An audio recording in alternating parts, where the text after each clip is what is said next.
Cheers, vinyl community, and to those watching on YouTube. What's going on, everyone? It's LJ. What inspired me to make this video, this kind of off the rails vinyl update to some degree, is what else do you listen to? So I kind of took a look at some of my recent videos and thought, you know, I show a lot of metal, I show a lot of rock, and I show a lot of country. And that's just the bulk of what I listen to. And then tonight, I find myself listening to T-Rex, Electric Warrior. Absolutely love T-Rex. Like a lot of people, I definitely had my big glam period. Lots of T-Rex, lots of New York Dolls, lots of Ziggy Stardust, Aladdin Sane era David Bowie. And I took a look at one of the piles that was here on the floor near me and said, you know what? There's a lot of stuff here that if I keep going down this path, I'll never show. And I thought it would be cool to share it with you. Some of it has been VCLT, trades. Some of it's been sitting here for a year or a year and a half. And I just haven't shown it because I never find myself doing that. Here's a jazz post or something like that. But I do listen to that kind of stuff. And I thought it would be cool to make that kind of different video and get some people's thoughts on stuff too. I think it's some pretty interesting stuff. And it's stuff like, here is Queen, the Queen collection. This is the Royal Philharmonic Orchestra. That's pretty Boston for you. Plays Queen. Not something I would normally pick up. I'm not a big fan of classical music, but this is pretty neat stuff. I'm going to needle drop this one for you right now. You got to hear this. It's on this MFP label, whatever that means. Check this out. This is pretty neat. I think you guys will dig this. This is You're My Best Friend.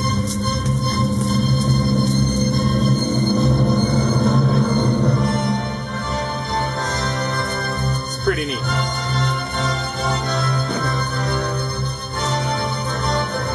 Isn't that neat? And then there's other stuff like punk. Man, you know, punk and I have a love-hate relationship. I either love punk or I absolutely hate it. You know, with metal, I'm pretty lenient. As long as it ticks all the check boxes, hot chick, cool car, wailing guitars, good solos, in-your-face drums, I'm pretty easy on it. Some kind of skull or candle wax or something bleeding, whatever, I'm good. Punk, I either love it or I hate it. A lot like death metal. I tried to get into punk a lot in high school. I had a lot of records from like GBH and the Adolescence bands like that. Few have stuck with me to this day, but here's some that I had out that I was spinning and listening to. I've had this forever. This is The Exploited, Punk's Not Dead. It's a killer punk album if you've not checked that out. And one that just turned up, which kind of got me listening to The Exploited, here is The Dictators. This is Blood Brothers. What's cool is this is a white label promo, which I thought was awesome. I mean, this album just kicks ass. I was just talking to someone in the VC, and I said, you know, he's a huge metal fan too. And the Minnesota Strip, if you check out the Minnesota Strip on this album, and you can't hear how Danzig completely lifted that riff, you're out of your mind. It's just, you got to check it out. Anyways, the Dictators, Ross the Boss from the Dictators would go on to Manowar, and there was a bunch of Manowar around here somewhere, but then he also went on to form his own band. I showed this in a metal update probably a year ago, Ross the Boss. And this is fantastic. This is Hailstorm. Excellent, excellent album from Ross. So it's kind of funny to follow those paths down. You can hear Ross the Boss or listen to Manowar or listen to the Dictators. Either way, there's Ross. It's very cool. What else? What other kinds of things do I pick up? Midwestern blue-collar rock and roll from the heartland of America. Absolutely love it. I'm a country boy at heart, and this blue-collar rock, this is a big part of what I heard growing up. So singles like, and this I probably picked up a couple years ago, Springsteen's My Hometown. I was listening to that, and Hungry Heart, again, from Springsteen. And you know it's been a busy week when I'm spinning singles. It's a quick, easy kill, But what fueled it was I finally found a really, really gorgeous copy of Springsteen's 4-track 12-inch. This is Chimes of Freedom from 1987. I have been looking for a really nice copy of this for a long time. It's not hard to find. It's not rare or pricey. It's just a killer 4-track 12-inch. Great acoustic version of Born to Run. It's a black cover, so it's destined to have ring wear. It's one of those albums that I was almost issued with it. This was a surprise pickup from not too long back. This is Barney Bentall. I had no idea who Barney Bentall was, but it's a promo copy. It was free, and it looked about right. I now know from research that Barney is from Canada. What this sounded like to me, the second the needle dropped, was Springsteen. And it also reminded me of one of my absolute favorite albums from the 80s, it's Mellencamp's Scarecrow. This is one of those non-metal albums that it's not unreasonable to catch me listening to all the time. Scarecrow is an epic classic. Speaking of Mellencamp, and I've had that for decades, forever. Speaking of Mellencamp, we're all familiar with this one, right? This is the pink cover of Who Cares? What I thought was cool is when this turned up. This is a UK copy of that same album. You can see the price tag there. This popped up, I think, at the thrift store quite a while back. But it's neat. It has a different cover. Let's give Queen a break here. But that was pretty cool. I'm not sure how much of that you could hear in the background. It's pretty neat. Get back to T-Rex. But also, again, a big part of what I grew up on, and you always go back home where it's safe, some classic soul and R&B. And here's James Brown's. There it is. James Brown turns up exactly not enough. Not enough. Some other cool classic soul that's turned up over the past probably year would be like Aretha Franklin's Amazing Grace, really nice copy of that. Some Wilson Pickett, like I'm in Love. I love that old Atlantic label. Aretha's Soul 69. Classic Aretha is an immediate must grab, anytime, every time. Always picking up classic soul when I find it. Love it. Listen to that groove. Blues. Always picking up blues, bluesy bar rock, things along those lines. Here's this was maybe a few months back. George and the Destroyers, Move It On Over. I had everything that George and the Destroyers had released. I'm a mediocre fan, but this was from local label Rounder Records. Very, very early George release, which I thought was super cool. I think this is his second album. Don't hold me to that. If you want to go Google it, that's fine. But some real blues, like Big Mama Thornton, Stronger Than Dirt. This album, the write-up on the back says it all. Check it out. Let me let you see that first. This is, let's see, this is the woman, right, that first recorded an unknown song called Hound Dog. The king himself, we'll see him in a minute, actually wouldn't even record it for another year, but listen to this. This was 1 year before Elvis picked it up with great success. That song sold over 2 million records. I got one check for $500. That's crazy. This is just the Alabama blues. Circa, this album is from the early 70s.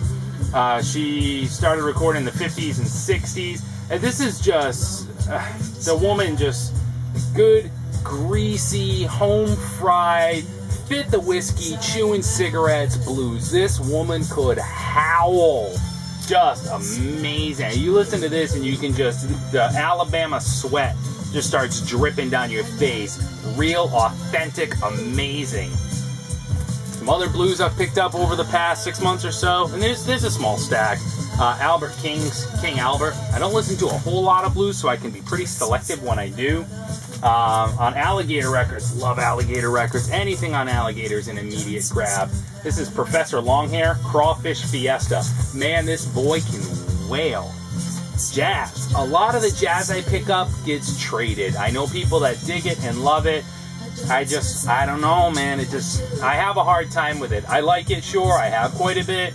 It's got to really resonate with me to stay. Here's one that did. I've always loved McCoy Tyner. This is McCoy Tyner and Jackie McLean. What was cool about this is it's an 80s release, mid-80s, and it was really right around the last time that you kept seeing that Blue Note label. You know, everybody loves Blue Note. Everybody fight over Blue Note. Everybody grab Blue Note. I mean, whatever. I don't get into it. It is what it is. Who cares? But it was definitely a cool pickup. Like I said, anytime I see McCoy, I will grab it. And that was a great album. And so is this. This is not on Blue Note. This is McCoy's Horizon. This is on Timbuktu Records, Milestone Records. Pretty cool, though. Definitely kind of a cool jazz album. One thing that really excites me, though, Rockabilly. Classic Rockabilly. Love it. I found this probably a year and a half ago. It's Elvis's second album, which is no big deal, except that it's a super, super early pressing. I know there's a lot of variations, just like the Beatles, where Elvis is here, it's over here, it's centered, it's justified. I don't give a rat's ass what it is or where it is. I really don't even care that it's an early pressing, to be honest with you. It's just a killer album to listen to. And I can't recommend enough one that's really easy to find, Elvis the Sun Sessions. And these are the early songs that he recorded, 1953, 1954 with Sam Phillips at Sun Studios. Before that, guy sold his contract for a pittance, and Elvis became a massive superstar. Now, along the lines of Rockabilly, guess I'm just a spud boy, Ottavio here in the vinyl community. Long ways back, 3-4 years ago, sent me a copy of Robert Gordon with Link Wray, Fresh Fish Special. Fresh Fish Special referring to the haircut that he has, ripping on Elvis from one of his movies. That album blew me away. So I could not believe it when I finally found an upgrade. And honestly, Ottavio, thank you for getting me started with this. It played great. I loved it. And when this showed up for $1 near mint, I could not say no. Robert Gordon is fantastic. The 70s king of Rockabilly. Here's a later release from Robert Gordon. Just absolutely awesome stuff. Awesome stuff. And definitely worth dropping the needle on. I want you to check this out. This video might run a little longer than usual. You can take off and watch something else if you want to. I won't hold it against you. So let's check this out. Ready? Let's get Robert Gordon on here. Alright, that's Robert Gordon, Link Wray, Fresh Fish Special going on in the background. Put it up there. Hang on. Let's put on another song. There we go. Alright, so along that note, I'll always pick up classic rock and roll. Here's a UK pressing of Bill Haley and his Comets, Rock Around the Clock. Need not say more. Late 50s, 1957 or so, Bill Haley was king. That album was in great condition. I mentioned trades in BCLT. This one came in from Garner over at Rock and Roll Truck Stop. Here's Gene Vincent in his blue caps. The bop that just won't stop. Classic, classic Rockabilly. Blew me away. You know what? Modern Rockabilly, I'm going to show it again. You got to hang on though. This album kills. If you've not heard this yet, you have to pick up J.D. McPherson Signs and Signifiers. Someone 481, Dave in the vinyl community turned me on to this. Amazing album. Let's kill this with some garage rock. One of the best finds in the past couple of years. Here are the Chesterfield Kings. My introduction to them. 2 decades late. What an amazing album. You would think you were listening to the early Rolling Stones again. So late to that party. And also just recently sent to me by Garner. Garner, thank you. Wow! Man, here's DMZ. And all Garner said in his note was, here is the best garage rock album ever released, or one of the best. Garner, you were not wrong. This album smoked me. This video probably ran a whole lot longer than they normally do, but I hope you dug it. Hope you saw some things that either turned you on, piqued your interest, made you want to go check out something else, or we all learned together. So leave me a comment below. Let me know what you think. Enjoy yourself. Later, y'all.